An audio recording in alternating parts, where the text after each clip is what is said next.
Good afternoon, my dear brothers and sisters. Whose feasts are we celebrating today? Feasts of all saints. They are those who lived before us.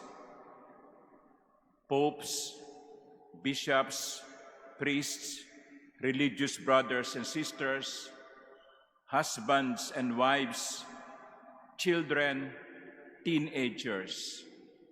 We have all of them, all kinds of saints. Saints who were holy even during their younger days, like Carlo Acutis, but also those who became saint only during the latter part of their life. They lived a sinful life before, got converted, and became saint eventually, like Saint Augustine, the son of Saint Monica.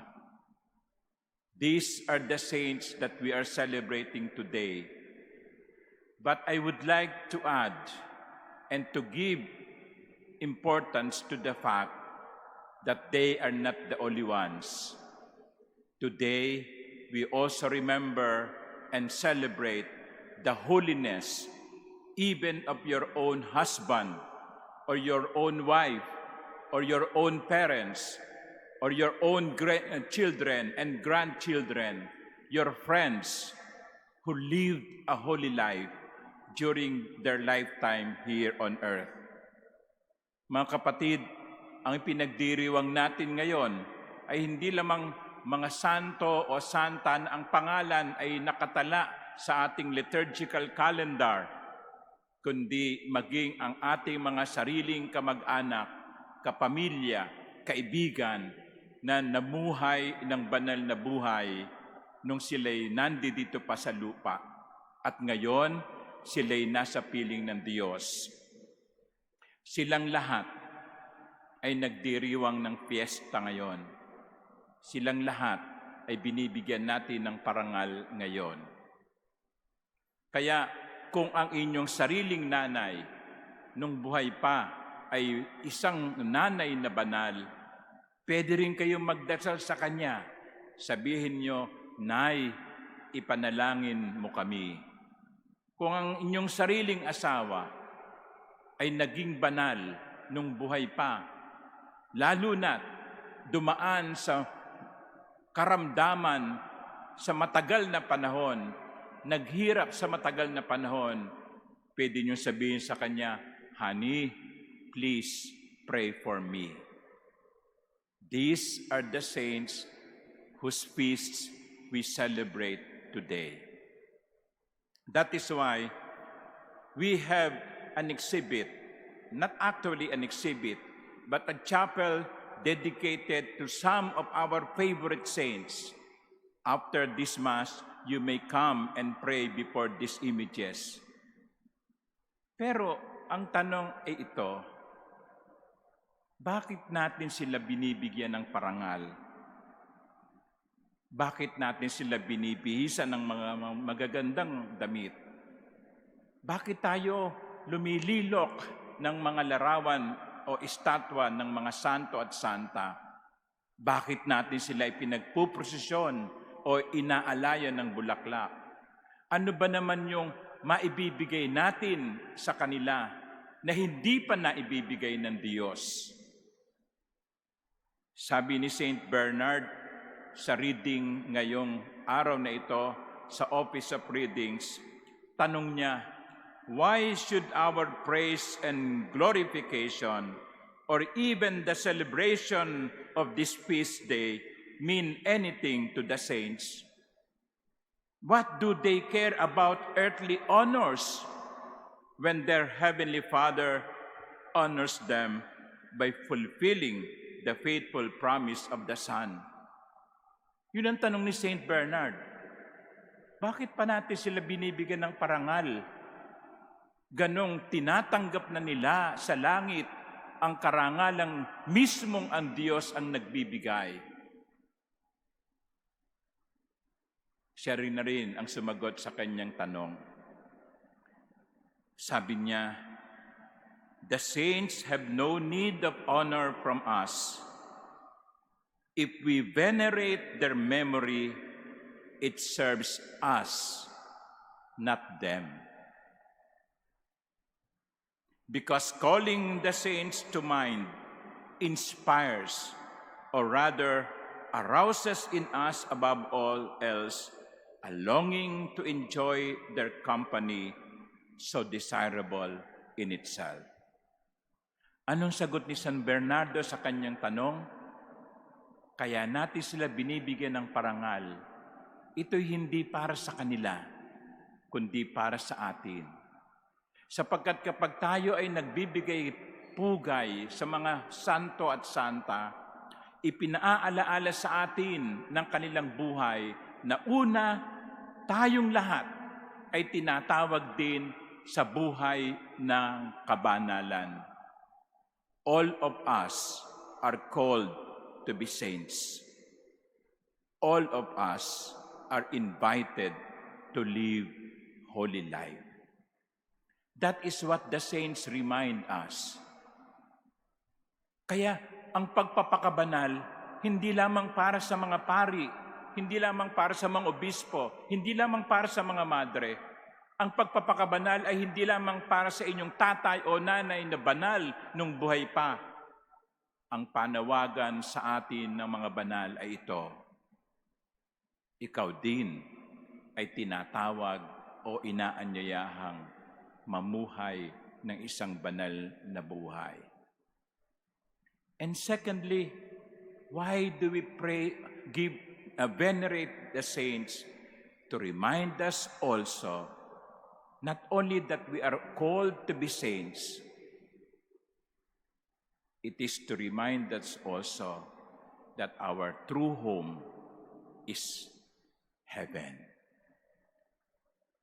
Ang tunay nating tahanan ay langit. Some of you may probably dream of going to the States, US. Someday, I want to live there. Or some of you would like to migrate to Europe. I want to be there. Okay lang yon. Kasi parang sabi nyo, walang nangyayari sa buhay ko dito sa Pilipinas. Gusto kong sa ibang bansa manirahan. Okay, if that is your ambition, nothing wrong with that. But how many of us have the dream that someday we will be in heaven?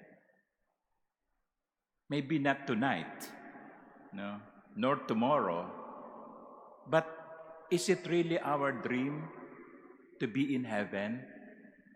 Pangarap pa natin na kapag tayo ay nawala na sa mundong ito, doon tayo sa langit uuwi.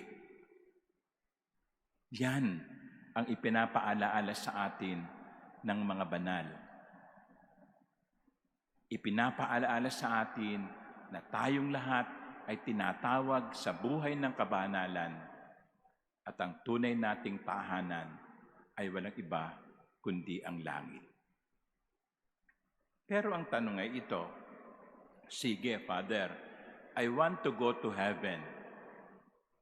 But how? How? That is the meaning of the gospel of today. In the gospel, we heard the Beatitudes. Blessed are the poor. Blessed are those who mourn. Blessed, blessed, blessed, blessed. And you will notice that at the end of each blessing, there is kingdom of heaven, comfort, satisfaction, mercy, becoming children of God.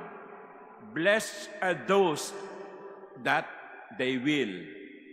Blessed are those that they will. Blessed are those because they will. So the key to heaven, the key to being with God is becoming like a blessed one.